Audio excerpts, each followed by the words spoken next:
Hello everyone, I hope आप सभी लोग बहुत अच्छे होंगे और उतनी ही बेहतर तरीकों से आप सभी लोगों की पढ़ाई चल रही होगी। तो आप जो देख रहे हैं निचोड़ सीरीज की पार्ट 2 आपके क्लास 10th साइंस की चैप्टर पार्ट 1 में हम लोग क्या देखे थे। पार्ट 1 अगर आप लोगों को मैं बता दूं, पार्ट 1 में हम लोग जो देखे थे चैप्टर नंबर 1 से लेकर के 10 तक की जितने भी इंपॉर्टेंट क्वेश्चन है आपके बोर्ड एग्जाम के लिए उसको हमने कवर करे थे। तो इस वीडियो में पार्ट 2 में जो हम लोग देखेंगे चैप्टर नंबर 11 से लेकर के चैप्टर नंबर 18 तक की जितने भी इंपॉर्टेंट क्वेश्चंस है सभी को हम लोग जो है कवर करेंगे। तो बस आप लोगों को क्या करना है, वीडियो को बहुत ध्यान से अंत तक देखना और चीजों को पूरी तरीके से समझने की कोशिश करना है, ठीक है। तो अगर आपको इसके पीडीएफ की नीड है, इंस्टेंट मतलब तुरंत आपको अगर पीडीएफ चाहिए तो मैं आपको इस वीडियो के डिस्क्रिप्शन यही पर बता देता हूं, इस वीडियो के स्टार्टिंग में ही, कि अगर आपको तुरंत चाहिए पीडीएफ, तुरंत में जैसे कि वीडियो चल या वीडियो देखने के बाद आपको अगर इसकी पीडीएफ की नीड है देन आपको कुछ क्या करना पड़ेगा, आपको 99 रुपया पे करना पड़ेगा। और इस 99 रुपीस में हम लोग पूरे साल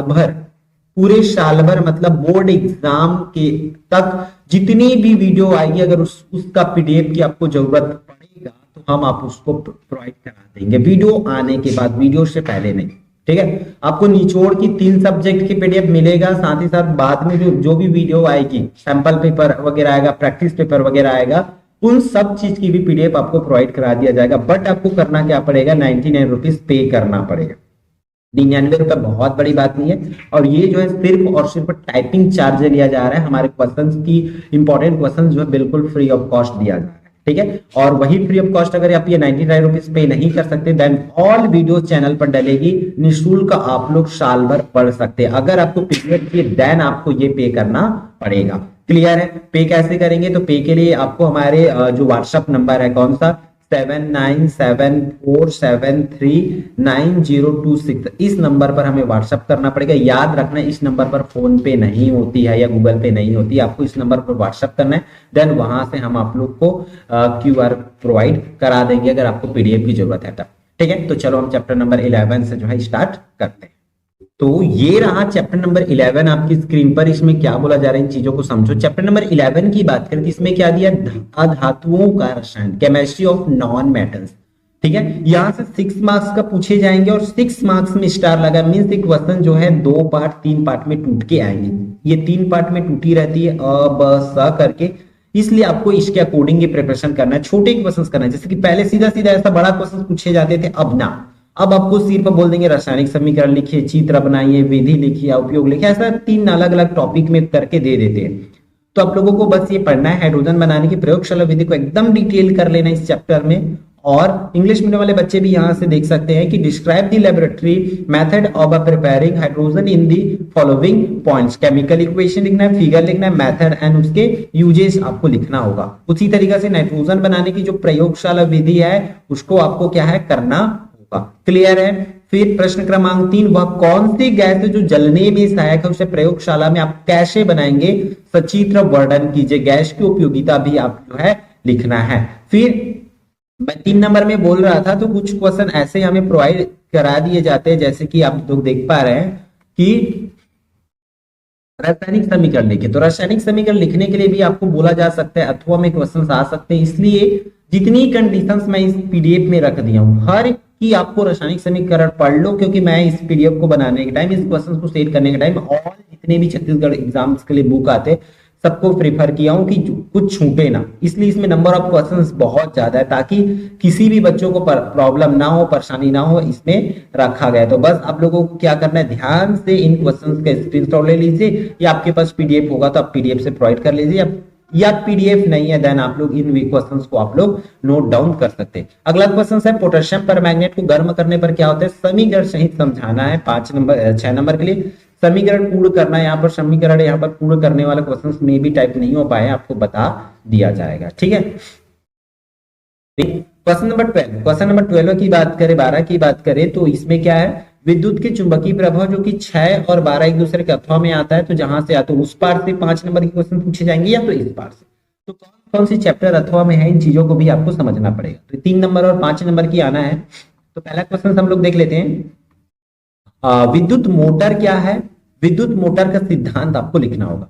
what is an electric motor, what is the principle of electric motor, ठीक है, उसको लिखना है कि किस सिद्धांत पर ये जो है काम करता है।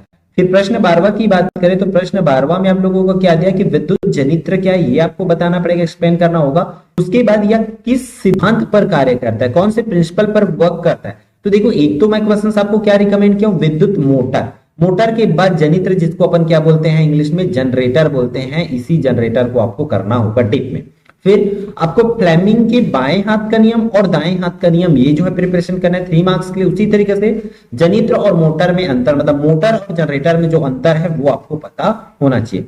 फिर प्रत्यवर्ती धारा और दिष्ट धारा में अंतर 2022 में पूछे गए थे, तो इस साल भी पूछे जा सकते हैं, इसलिए ध्यान से करोगे। ठीक, फिर आप लोग को विद्युत चुंबक के 3 गुण, सॉरी चुंबक के 3 गुण आपको लिखना होगा, और चुंबक बनाने की 3 विधि का, चुंबकीय क्षेत्र उत्पन्न करने की 3 विधि भी आपको लिखना होगा। फिर 5 वाली अंक वाली क्वेश्चंस की बात करूं तो यहाँ 5 अंक में भी वही अगेन फिर से वही क्वेश्चंस को पूछे जा सकते हैं, फ्लेमिंग के बाएं हाथ एवं दाएं हाथ के नियम को लिखने वाला। ठीक है, फिर प्रश्न दूसरा क्या पूछा जा रहा है कि दो चुंबकीय बल रेखा एक दूसरे को क्यों नहीं काटती, इस तरीके से इसमें तोड़ तोड़ के दिया जा सकता है। फिर स्वतंत्र पूर्वक लटकता हुआ चुंबक सदैव उत्तर दक्षिण दिशा में ठहरता है, क्यों, ये करना है।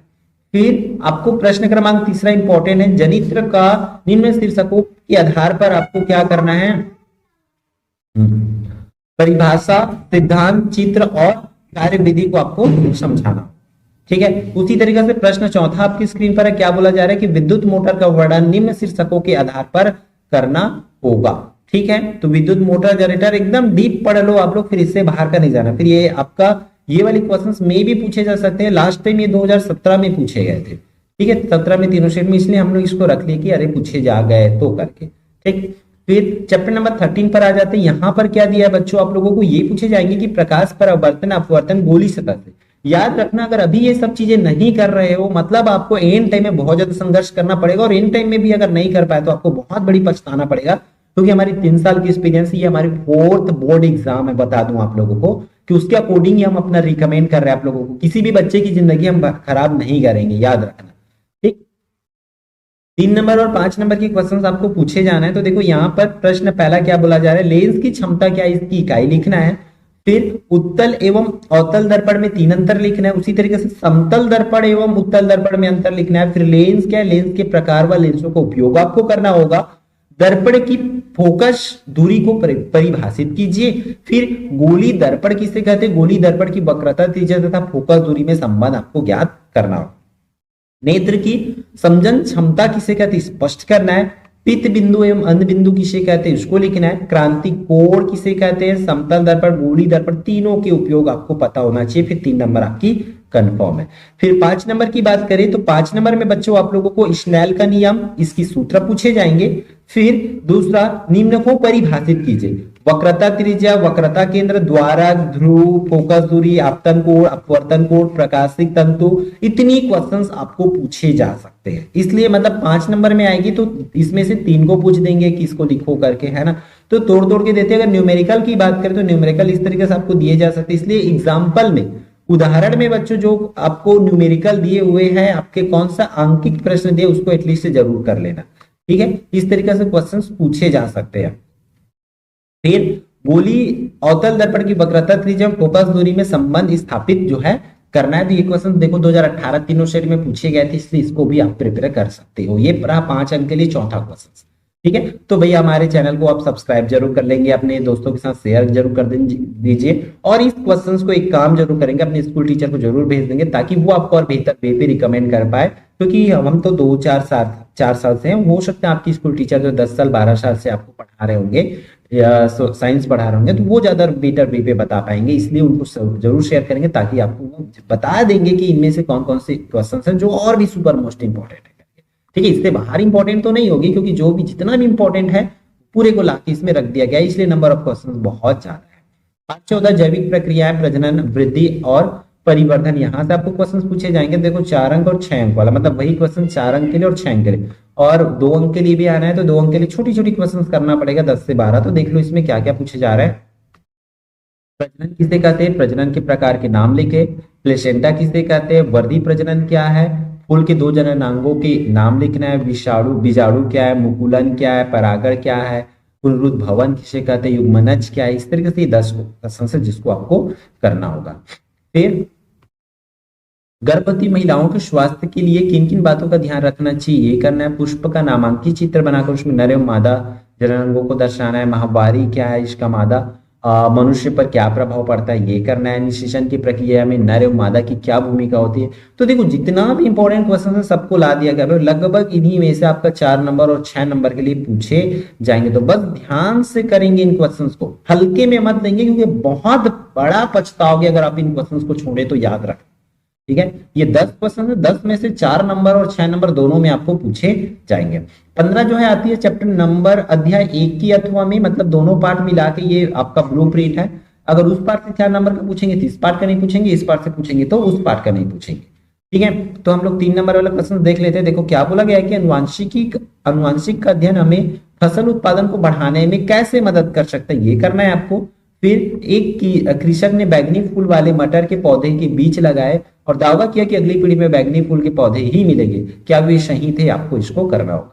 फिर मेंडल के द्वारा किए गए प्रयोग में विपरीत लक्षणों से उत्पन्न पहली पीढ़ी के कारक किस प्रकार बनेंगे, रेखा चित्र में दर्शाना है। फिर मेंडल के पृथक्करण के नियम को समझाना है। फिर अपूर्ण प्रभावित को सचित्र समझाना है, प्रभाविता के नियम को। स्वतंत्र अपयूहन क्या है, इसको करना है। ये 6 क्वेश्चन है 3 मार्क्स के लिए। 4 नंबर की बात करें तो इस तरीके से आपको इन्हीं क्वेश्चंस को करना होगा जो कि चैप्टर नंबर 1 के अथवा में आएगा, मैं पहले ही बता दी, ठीक है। मेंडल ने अपने प्रयोग के लिए मटर के पौधे का चयन क्यों किया गया, कोई 4 कारण बताना है। उसी तरीके से एक ही जाति व एक ही जनक में समानता व विभिन्नता क्यों पाई जाती है, मतलब समानता के 4 कारण और विभिन्नता के 4 कारण आपको पता होनी चाहिए। मेंडल के अनुवांशिकता के नियमों को उदाहरण से समझाना है। फिर अनुवांशिकी के जनक कौन है, अनुवांशिकता के 3 नियमों को जो है लिखना है। अनुवांशिकी के जनक किसे कहा गया है, उन्होंने किस पौधे पर अपना प्रयोग किया, उस पौधे को चुनने के 2 कारण जो है आपको लिखना होगा, ठीक है। प्रभावी लक्षण और अप्रभावी लक्षण को उदाहरण सहित जो है आपको समझाना। इतना कर लिए समझो आपकी इस चैप्टर भी कंफर्म हो जाती है, ठीक। चैप्टर नंबर 16 जिसमें मैक्सिमम बच्चे परेशान होते हैं, इसमें हम एग्जैक्ट नहीं बता सकते ये चैप्टर है। कुछ कुछ चैप्टर है जिसमें नॉन कंफर्म ही आपको बता सकते हैं, क्योंकि एकदम इसमें कंफर्म नहीं। मैं वीडियो में ही बोल दे रहा हूँ, अब जो पीडीएफ देखेगा वो बेचारा सिर्फ इसी को पढ़ेगा। इसलिए वीडियो देखने का फायदा ये है कि हम वीडियो में वो चीजें आपको बता देते हैं, ठीक। 2 नंबर में इस तरीके से पूछे जाएंगे, बट ये भी कंफर्म नहीं है कि यही पूछे जाएंगे, ठीक है। बट कुछ कुछ क्वेश्चन जो जिनकी चांसेस मैक्सिमम है, जिस लेवल के क्वेश्चन पूछ सकते हैं, उन क्वेश्चन को हमने यहाँ पर रखे हैं। तो 4 अंक के लिए ऐसे करेंगे। मृदु और कठोर साबुन से क्या समझते हैं, ये करेंगे। बहुलक किसे कहते हैं, एथीन के बहुलीकरण को समझाना है। बहुलीकरण किसे कहते हैं, सिरका किसे कहते हैं, इसका उत्पादन कैसे किया जाता है। क्रियात्मक समूह पहचानना है ना। एथेनॉल का औद्योगिक उत्पादन कैसे किया जाता है, इस टाइप से क्वेश्चंस पूछे जाएंगे। तो बस चीजों को ध्यान रखना और लगभग इन्हीं तरीके से आपको क्वेश्चन जो है पूछे जाएंगे। चैप्टर नंबर 17 मैं तो इसको रिकमेंड करूंगा पूरा का पूरा इस चैप्टर को बुक से पढ़ लो। अगर बुक से पढ़ लिए तो अब यहाँ पर आपको दौड़ना भाग नहीं करना पड़ेगा, लाइन से पढ़ लो, क्योंकि हमने भी इस चैप्टर के लिए सिर्फ और सिर्फ बुक किया है। बुक की ऑल टॉपिक पढ़ लो इस चैप्टर के लिए, ठीक है। चैप्टर नंबर कौन से के लिए, 17 के लिए। तो अगर बुक पढ़ लोगे तो आपको इन चीजों को, इन क्वेश्चंस को आपको बहुत ज्यादा वो से नहीं करना पड़ेगा, ठीक है। मैं आपको प्ले करके दिखा रहा हूं ताकि आप इन चीजों को समझ पाओ, ठीक है। लास्ट चैप्टर आप लोगों का ऊर्जा एवं स्रोत, यहाँ इसको यहीं से करना है आपको, लगभग इन्हीं में से पूछे जाना है। तो इसको ध्यान से देख लेंगे। और बहुत से बच्चे तो यहाँ तक वीडियो देखेंगे भी नहीं, और बड़ा घाटा आपका होने वाला है भाई। इस चीजों को मैं बता देता हूँ, अगर आप इन चीजों को नहीं देख रहे, जो भी बच्चे अब बोलेंगे सर कोई देख ही नहीं रहे हैं, तो किनको बोल रहे हैं, तो जो नहीं देख रहे हैं उनका तो घाटा होने वाला है। कल को अगर इन्हीं क्वेश्चंस का मॉडल पेपर भी इन्हीं से उठना है, मॉडल पेपर भी इसी से बनेगा, ये तो देम श्योर है। तो इन क्वेश्चंस को आप अच्छे से प्रिपरेशन जो है कर लीजिए। मैं वीडियो प्ले कर रहा हूँ ताकि आप वहां से देख सको, ठीक है। तो चैनल को सब्सक्राइब कर लेंगे और अपने दोस्तों के साथ और अपने स्कूल ग्रुप टीचर के साथ जरूर शेयर कर देंगे, ठीक है। तो इस वीडियो में इतना ही, फिर हम मिलते हैं इंपॉर्टेंट वीडियो में। जय जवाहर जय छठ।